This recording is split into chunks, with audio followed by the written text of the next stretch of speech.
Hello दोस्तों, आप सभी का प्रेम की पाठशाला में स्वागत है।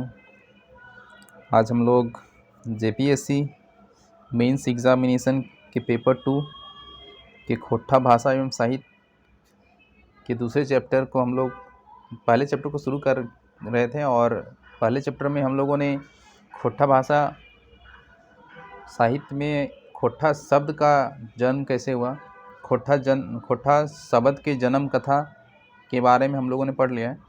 आज हम लोग खोट्ठा भाषा का जो जन्म हुआ, खोट्ठा भाषा कैसे बना, उसका उद्भव कैसे हुआ, उसके बारे में हम लोग पढ़ेंगे।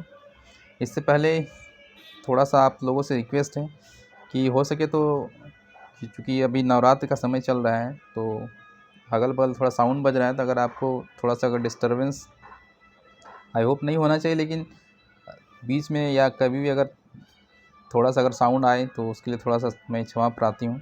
हालांकि आपको डिस्टर्बेंस नहीं होगा आवाज़ में। तो अगर आप चैनल के साथ अगर पहली बार जुड़े हैं तो ज़रूर सब्सक्राइब करें चैनल को। जैसा कि आप यहाँ पे देख सकते हैं, ये है 2016 की वैकेंसी में जो 6 जेपीएससी के एग्ज़ाम हुआ था, उसका एक क्वेश्चन पेपर है। जेपीएससी में सेकंड पेपर में पूछा जाता है, लैंग्वेज पेपर होता है, यानी कि आप खोट्ठा ले सकते हैं। झारखंड के 15 भाषाओं में से आप कोई भी भाषा ले सकते हैं। खोट्ठा है, हिंदी है, इंग्लिश है, नागपुरी है, पंचपरगनिया है, उड़िया है और करमाली है, संथाली है, हो है, खड़िया है। ठीक है, तो ये खोट्ठा भाषा एवं साहित्य है। ये 150 मार्क्स का होता है, 3 घंटे का पेपर होता है। इसमें देखिए जो पहला चैप्टर है उससे क्वेश्चन पूछा गया। मैं आपको क्वेश्चन दिखा रहा हूँ। जैसे यहाँ पे देख सकते हैं आप, खोट्ठा भाषा नाम करने के लिए तारे एके झा जी विचार के उखरावा। तो खोट्ठा भाषा का जो नाम है, तो इसको लेकर ये जो क्वेश्चन है, ये पहला जो वीडियो था खोट्ठा भाषा एवं साहित्य के सीरीज़ का, तो इसमें आपको पहले वीडियो में इसका आंसर मिल जाएगा। आप उसको अगर आप देख लेंगे तो आप इस क्वेश्चन को आराम से सॉल्व कर पाएंगे कि एके झा जी का जो विचार है क्या था।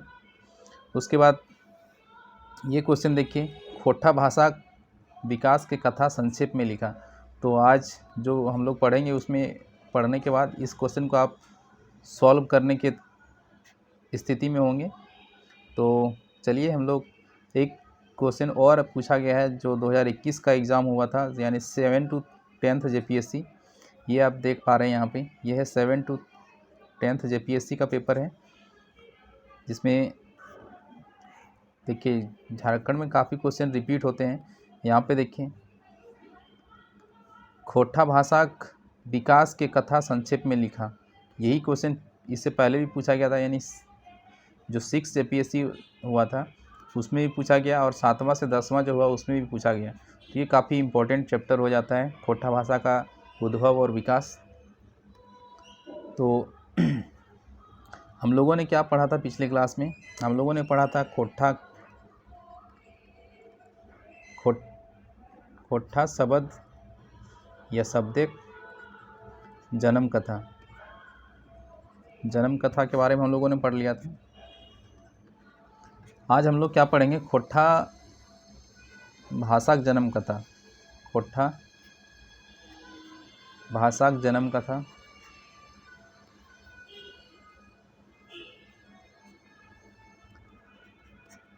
दोस्तों, खोट्ठा भाषा के मैं थोड़ा सा यहाँ पे आपको पहले समझा दे रहा हूँ, फिर आप नोट्स भी है आप वहाँ से आप पढ़ सकते हैं आसानी से।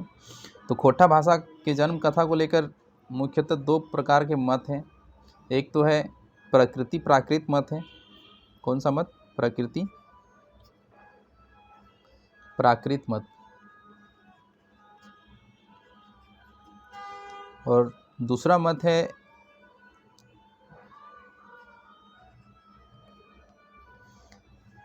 प्राकृत अपभ्रंश मत। ठीक है, इसको दूसरा बोलते हैं प्राकृत अपभ्रंश प्राकृत अपभ्रंश मत। ठीक है, इसमें जो प्रकृति प्राकृत मत है, इसके जो मेन आप कह सकते हैं मुख्य समर्थक हैं वो है डॉक्टर एके झा। और इनका मानना है कि जो प्राकृत शब्द है वो प्रकृति से बना है। और फिर प्राकृत से ही फिर आगे चल के फिर खोट्ठा का विकास हुआ है। तो जैसे कि आदिकाल से ही लोग पर्यावरण के साथ रूबरू हो रहे हैं, यानी कि लोग देख रहे हैं कि पानी बरस रहा है, पानी गिर रहा है, हवा चल रहा है, बादल गरज रहा है। तो क्या होता है, जैसे हवा चलता है तो हवा चलने से आवाज़ आती है सन सन सन करके। पानी गिरता है तो क्या कैसा आवाज़ आता है, झर झर। पानी से क्या आवाज़ आता है, झर झर कर। बादल जब गरजता है तो कैसा आवाज़ आता है, गड़ गड़ का आवाज़ आता है, गड़ गड़ का। तो लोगों ने क्या किया, शुरुआत में जैसे जैसे प्रकृति से जो आवाज़ वो सुने, वही आवाज़ को उसी ध्वनि को लोगों ने अपने आप में आत्मसात कर लिया और उसका प्रयोग फिर लोगों ने अपनी भाषा के रूप में उसका प्रयोग करने लगा। और इसी तरह से फिर क्या हुआ, इससे जो प्रकृति के ध्वनियों से जो शब्द का निर्माण हुआ, उस भाषा को कहते हैं प्राकृत। यानी प्रकृति से बना हुआ जो भाषा है वो बन गया प्राकृत। और प्राकृत से फिर आगे चलकर खोट्ठा का भी विकास हुआ है। और जो प्राकृत अपभ्रंश मत है, इसमें कहा जाता है कि प्राकृत जो शब्द ये संस्कृत है, संस्कृत का अपभ्रंश यानी संस्कृत जो शब्द है, संस्कृत में उच्चारण दोष जब हो गया, उच्चारण दोष यानी उसको कहते हैं कि खोट्ठा में कि बेड़ा गेले, जब संस्कृत का शब्द जो है वो बेड़ा गया, बेड़ा गेले तखन संस्कृत के बेड़ाई से बनल कौन शब्द, प्राकृत। प्राकृत से फिर बेड़ाइले तो फिर की बनल, अपभ्रंश। और अपभ्रंश से फिर आगे हम लोग फिर खोट्ठा का जो विकास हुआ कैसे कैसे हुआ उसके बारे में हम लोग देखेंगे। तो चलिए हम लोग थोड़ा इसको यहाँ पे समझ लेते हैं। तो सबसे पहला है खोट्ठा भाषा का जन्म।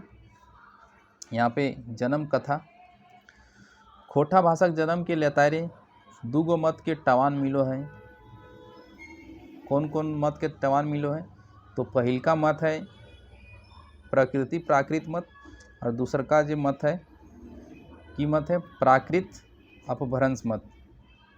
तो सबसे पहले हमनी देखबै प्रकृत प्राकृत मत। प्रकृति प्राकृत मत, ई मत के मुताबिक, ई मत के पंगवैया डॉक्टर ए.के. झा जी कहना है। यानी कि इस मत के जो पंगवैया है, यानी इस मत के जो शुरुआत करने वाले, इस मत को विकसित करने वाले कौन है, ए.के. झा हैं। ये क्या कहते हैं, जे प्रकृति बदरी गरजे के, पानी बरसेक, हवा बतास चले के, पतई डोलेक, आरो आरो घटना होते रहो है। माने प्रकृति में बदरी गरजे के, पानी बरसे के, हवा बतास चले के जैसन आरो आरो बहुत घटना होते रह। तकर से की रकम ध्वनि निकल है, हड़ हड़, झर झर, सर रज रज, सर सर, गड़ गड़।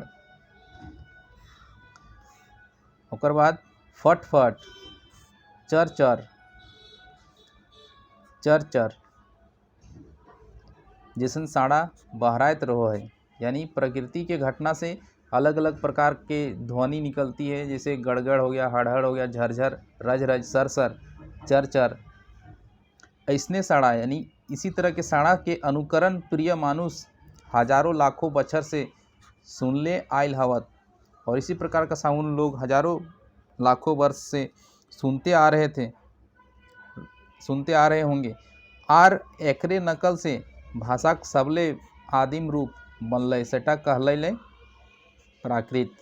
तो प्राकृत कहाँ से अले, तो प्राकृत अले प्रकृति के ध्वनि सुन के जखन मानुष ओकर नकल करे लागल, तखन और अपन नकल करके अपन भाषा में शामिल कर लेलक, सेटा की कहलिले, उटा कहलिले प्राकृत। तो आपने समझ लिया होगा, जो प्रकृति के ध्वनि को सुनते हुए लोगों ने क्या किया, उसको नकल कर लिया और अपनी भाषा में उसको ले आया, और वही क्या कहलाया, प्राकृत। और ये क्या है, सबसे आदिम रूप है भाषा का।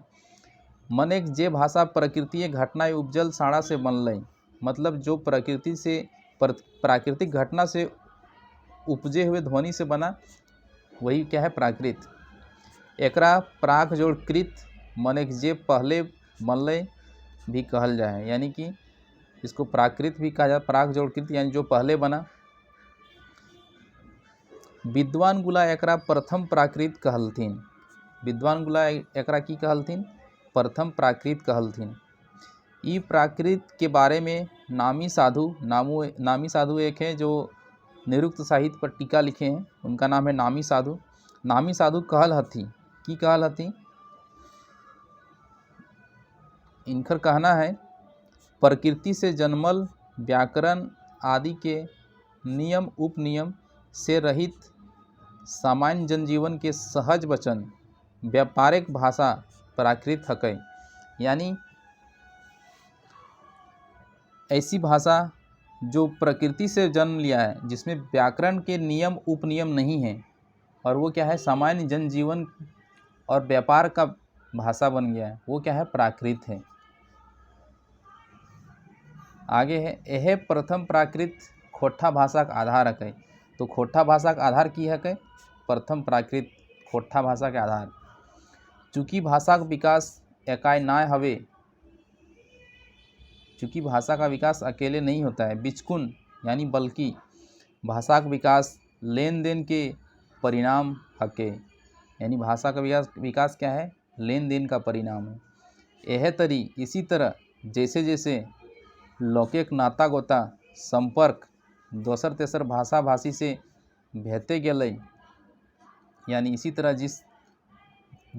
तरह जैसे जैसे लोगों का नाता गोता और दूसरे भाषा भाषी से संपर्क होता गया, भेते गेलै आर भाषा विकसित भेलै।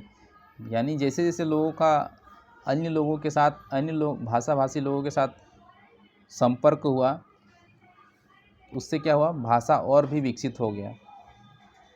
खोट्ठा अखन जनजातीय भाषा शब्द ढेरी पावल जा है। जैसे कि जो खोट्ठा भाषा है वो क्या हो, जनजातीय लोगों के साथ संपर्क होने से क्या हुआ, जनजातीय लोगों की भाषाएं भी खोट्ठा में शामिल हो गई। और इस तरह की बहुत सारी भाषाएं अभी हैं जो जनजातीय भाषा का शब्द है।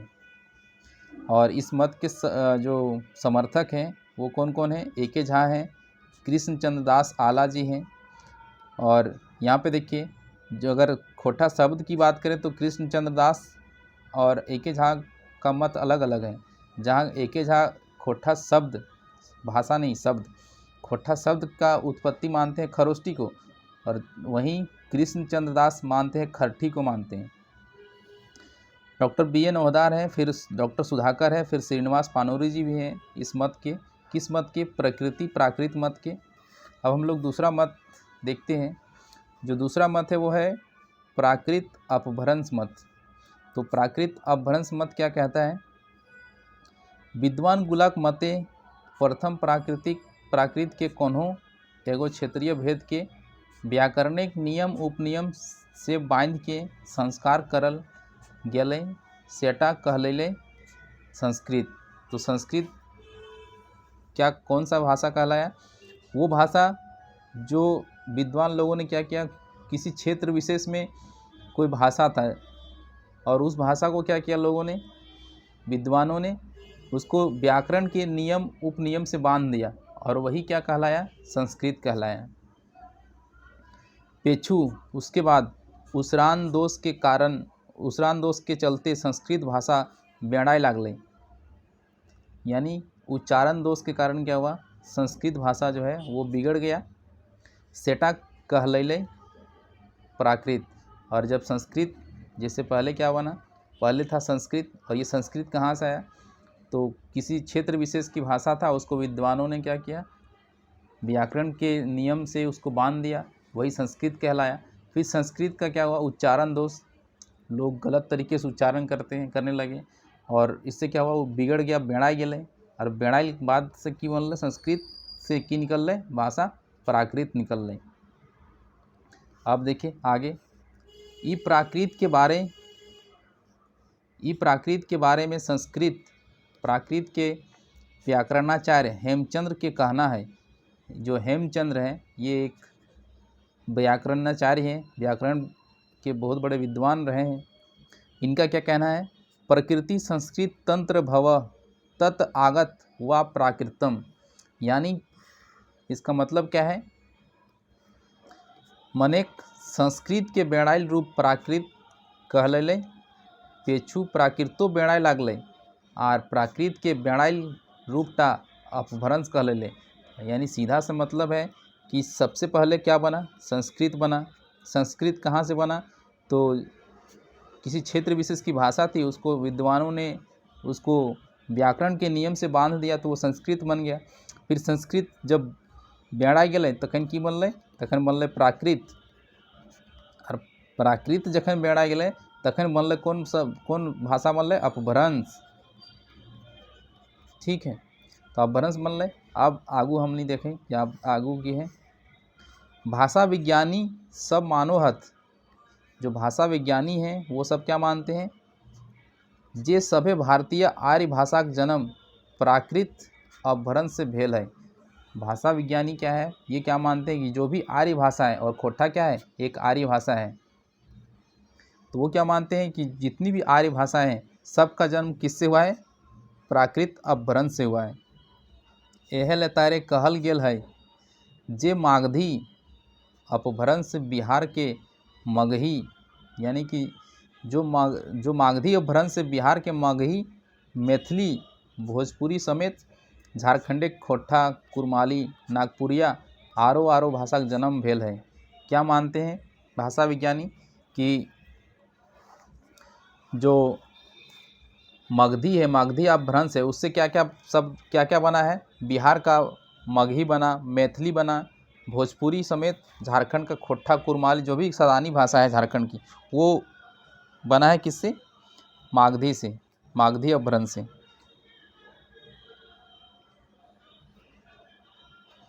जैसे इसको अगर आप समझना चाहेंगे,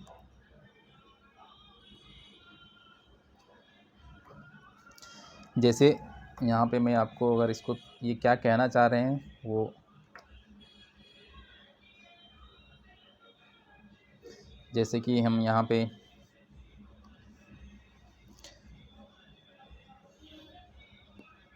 जो प्राकृत मागधी है, प्राकृत से क्या बना, प्राकृत मागधी। ठीक है, प्राकृत मागधी। अब प्राकृत का जब अपभ्रंश हुआ, यानी कि इसका प्राकृत से क्या बना, जैसे सबसे पहले संस्कृत बना, संस्कृत से बना प्राकृत, प्राकृत से अपभ्रंश हुआ, और प्राकृत से ही अपभ्रंश होकर क्या फिर बना, मागधी बना। और मागधी का जब अपभ्रंश हुआ, मागधी अपभ्रंश का वास्तविक मतलब होता है किसी का बिगड़ा हुआ रूप। ठीक है, जब कोई बिगड़ा हुआ जो रूप होता है वो अपभ्रंश कहलाता है। ठीक है, मागधी अपभ्रंश,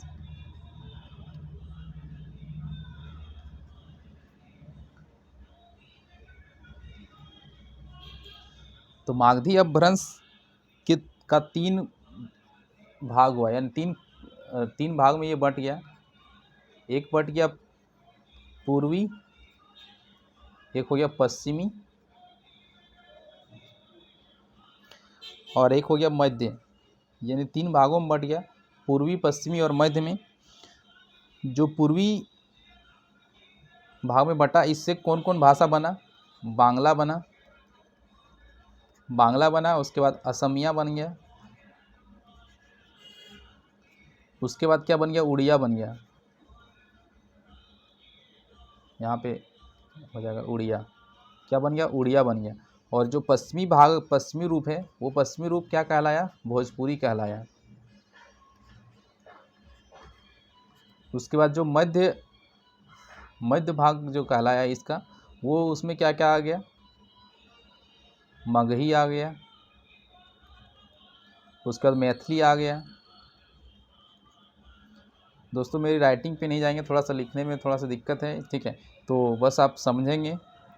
उसके बाद जो नागपुरी है, जो सदानी भाषा कह सकते हैं, जो सदानी भाषा है, वो सभी सदानी भाषा किसका है, जो मागधी अपभ्रंश है उसका मध्य रूप जो है, मध्य 3 भाग में बट गया, 3 भाग में जो मध्य रूप है वही क्या कहलाया, सदानी भाषा के अंदर, और सदानी में जो भी 4 भाषाएं हैं, खोट्ठा, नागपुरी, कुरमाली, ठीक है। तो अब हम लोग देखते हैं कि आगे क्या है।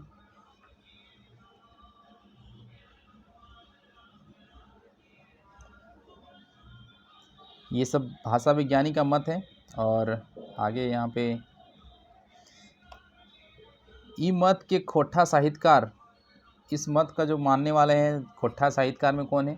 विश्वनाथ दसोंधी राज, नरेश नीलकमल, डॉक्टर विनोद कुमार। और जो प्रकृति प्राकृत मत है वो डॉक्टर BN ओहदार है, वो अलग है, और विनोद कुमार अलग है। फिर डॉक्टर राम कुमार तिवारी, आरो विद्वान स्वीकार करल हत। यानी कि ये जो मत है प्राकृत अपभ्रंश मत जो है, इस मत को मानने वाले कौन कौन है? विश्वनाथ दसोंधी, नीलकमल, डॉक्टर विनोद कुमार, राम कुमार तिवारी। उसके बाद है इन लोगों के क्या कहना है?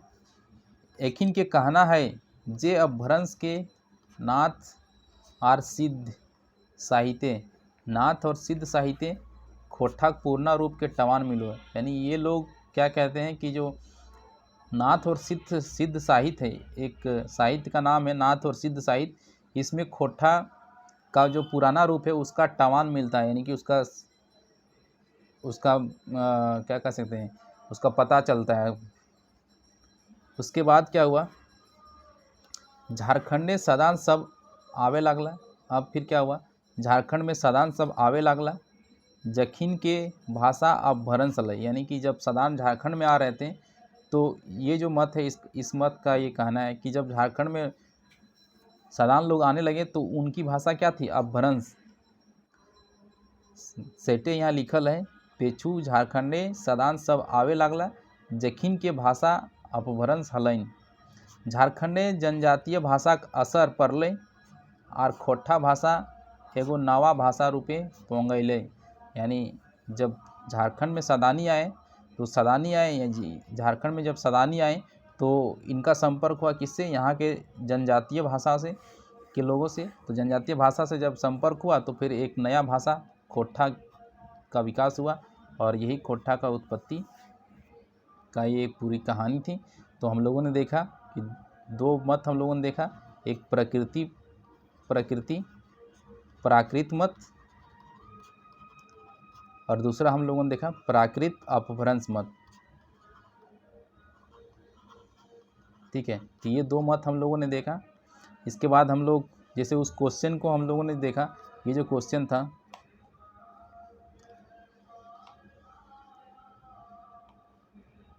जैसे ये क्वेश्चन अगर आप करेंगे यहाँ पे कि खोट्ठा भाषा विकास के कथा संक्षेप में लिखा, तो ये दोनों ही मत आप लिखेंगे और लास्ट में आपको एक निष्कर्ष देना पड़ेगा।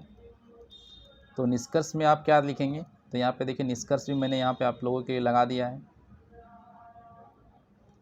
निष्कर्ष में आप इसको खोट्ठा में कहते हैं निंगरोती, निष्कर्ष को क्या कहते हैं? निंगरोती कहते हैं। इसमें आप लिखेंगे कि अखन खोट्ठा भाषा के झारखंडे द्वितीय राजभाषा का दर्जा देल गेल है। एकर पढ़ाई 9वां से लेके एमफिल तक हवे लागल है। खोट्ठा साहित्य सभे विधाएँ लिखल जा रहल है। विधाएँ मतलब सब विधाएँ, जैसे कहानी है, कविता है, संस्मरण है, उपन्यास है, सब चीज़ हर विधा में लिखा जा रहा है। विद्वान सब सभे दिशाएं खोज पांच कर रहल हत। यानी कि विद्वान जो है हर दिशा में हर तरह से खोज इसमें जारी रखे हैं, कर ही रहे हैं। आगू दिने आगे चल के खोट्ठा भाषा छूछे झारखंड नाय, यानी खोट्ठा भाषा आगे चल के सिर्फ झारखंड में नहीं बल्कि गोटे देशक एगो सकत भाषा बने पारे। तो थोड़ा सा हम लोग प्रोग्रेसिव जो है विचार देंगे निष्कर्ष में। तो इस तरह से आप निष्कर्ष लिख सकते हैं। तो ये पूरा जो है ये खोट्ठा भाषा का जन्म कथा हम लोगों ने देख लिया। तो इस वीडियो को यहीं पे समाप्त करेंगे।